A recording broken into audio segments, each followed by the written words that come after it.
નમસ્કાર મિત્રો, સ્વાગત છે ફરી એકવાર મારી ચેનલ બીકે ડિજિટલ ટેકમાં।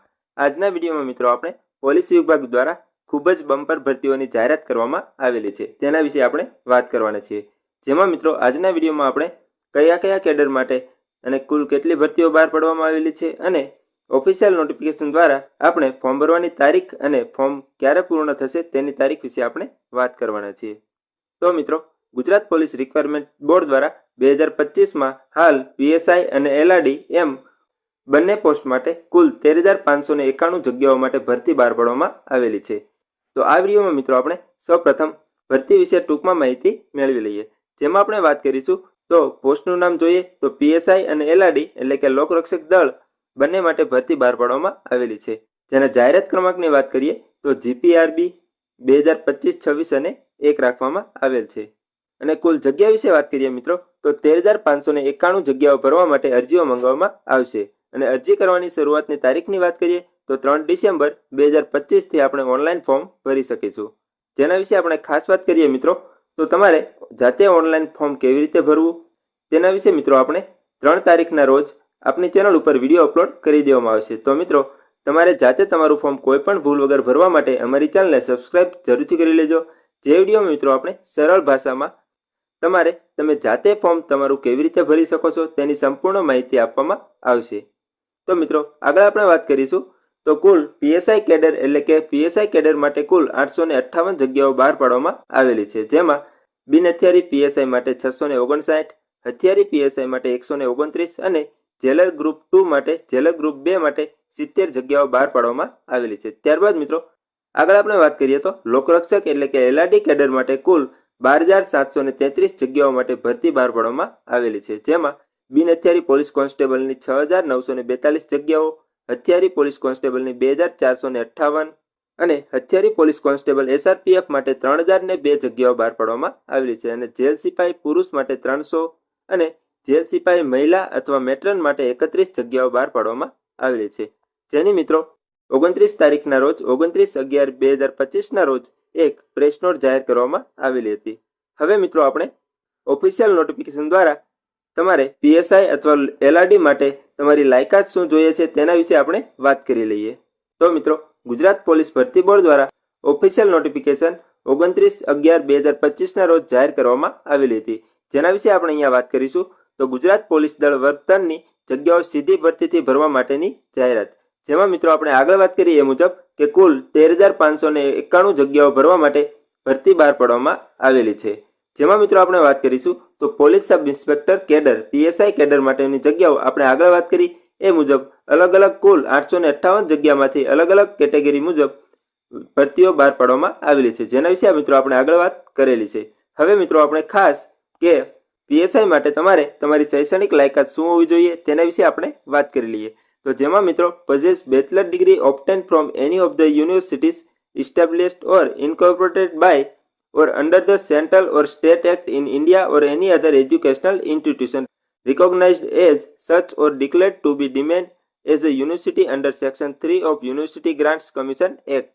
એટલે કે મિત્રો તમારે કોઈ પણ માન્યતા ધરાવતી કોલેજો હોય અથવા તો યુનિવર્સિટી દ્વારા તમારે બેચલર ડિગ્રી કમ્પ્લીટ હોવું જરૂરી છે। એટલે કે તમારે પીએસઆઈ માટે ફોર્મ ભરવા માટે તમારે બેચલર ડિગ્રી તમારે હોવી ફરજિયાત છે। અને મિત્રો પીએસઆઈ અને લોકરક્ષક બંનેમાં તમે ફોર્મ ભરી શકો છો કે નહીં તેના વિશે મિત્રો આપણે જ્યારે પણ 3 તારીખે ઓફિશિયલ જાહેરાત બહાર પાડવામાં આવશે ત્યારે એક ડિટેલ વિડીયો બનાવી દેવામાં આવશે અને સાથે સાથે તમારે તમારું ફોર્મ તમે જાતે કેવી રીતે ભરી શકો છો તેના વિશે પણ આપણે એક ડિટેલ વિડીયો બનાવી દઈશું જેથી કરીને તમે જાતે તમારું ફોર્મ ભરી શકો। તો અમારી ચેનલને સબસ્ક્રાઇબ જરૂરથી કરી લેજો।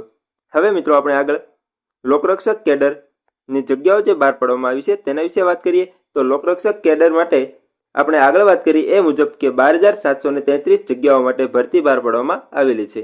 જેમાં મિત્રો અલગ અલગ કેટેગરી મુજબ અલગ અલગ જગ્યાઓ બહાર પાડવામાં આવેલી છે જેના વિશે પણ આપણે અગાઉ વાત કરી લીધી। હવે મિત્રો તમારે લોકરક્ષક કેડર એટલે કે એલઆરડી માટે ફોર્મ ભરવા માટે તમારી શૈક્ષણિક લાયકાત કેટલી હોવી જોઈએ તેના વિશે આપણે વાત કરી લઈએ।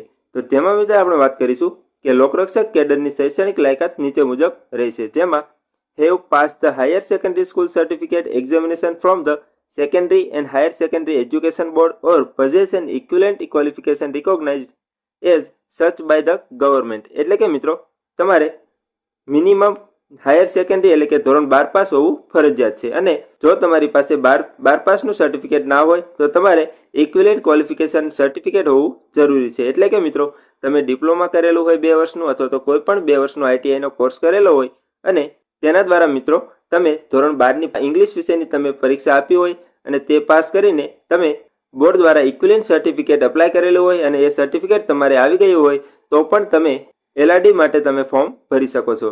જેના વિશે પણ મિત્રો ડિટેલ વિડીયો આપણે 3 તારીખે અપલોડ કરી દેવામાં આવશે. હવે મિત્રો આપણે અમુક અગત્યની માહિતી વિશે વાત કરી લઈએ. તો સૌપ્રથમ મિત્રો પોલીસ સબ ઇન્સ્પેક્ટર કેડર અને લોકરક્ષક કેડરની ભરતી અંગે વિગતવારની તમામ સૂચનાઓ જાહેરાત ઓજસની વેબસાઇટ ઉપર તારીખ 3/12/2025ના રોજ અપલોડ કરવામાં આવનાર છે. તો મિત્રો તમારે વધુ માહિતી માટે 3 તારીખ સુધી રાહ જોવાની રહેશે. ત્યારબાદ મિત્રો આપણે આગળ વાત કરીએ કે અમુક અરજી માટેના મહત્વના દિવસો અથવા અગત્યની તારીખો વિશે વાત કરીએ. તો પોલીસ સબ ઇન્સ્પેક્ટર કેડર લોકરક્ષકની ઓનલાઈન અરજીઓ 3/12/2025ના બપોરના કલાક 14 એટલે કે બપોરના 2 વાગ્યાથી લઈને 23/12/2025 રાત્રિના 29 અને 59 એટલે કે 23 તારીખે રાત્રે 12 વાગ્યા સુધી ઓજસની વેબસાઇટ ઉપર ઓનલાઈન ભરવાના રહે છે. અને આ ફોર્મ તમારે જાતે કેવી રીતે ભરવું તેના માટેનો પણ વિડીયો આપણે ચેનલમાં 3 તારીખે અપલોડ કરી દેવામાં આવશે. હવે મિત્રો આગળ આપણે વાત કરીએ તો ઉમેદવારોએ ઓનલાઈન અરજી કર્યા પછી કન્ફર્મ કરીને તેની પ્રિન્ટ કાઢીને પાસે રાખવાની રહેશે. જ્યારે ભરતી બોર્ડ દ્વારા મંગાવવામાં આવે ત્યારે તે રજૂ કરવાની રહે છે. એટલે કે મિત્રો તમે જ્યારે પણ તમારું ફોર્મ કન્ફર્મ કરી નાખો અને તમારું ફોર્મ ફાઇનલ સબમિટ થઈ જાય ત્યારબાદ તમારે આ પ્રિન્ટને તમારે ખાસ સાચવીને રાખવાની રહે છે.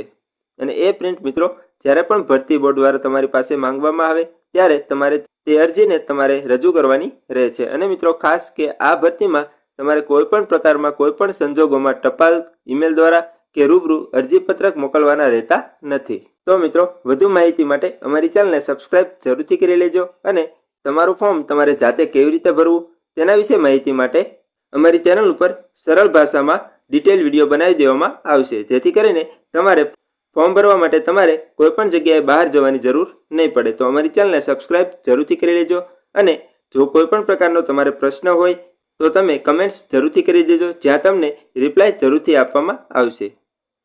તો મિત્રો જો તમને વિડીયો પસંદ આવ્યો હોય તો તમારા મિત્રો સુધી શેર કરવાનું ના ભૂલતા અને અમારી ચેનલને સબસ્ક્રાઇબ જરૂરથી કરી લેજો. ધન્યવાદ મિત્રો.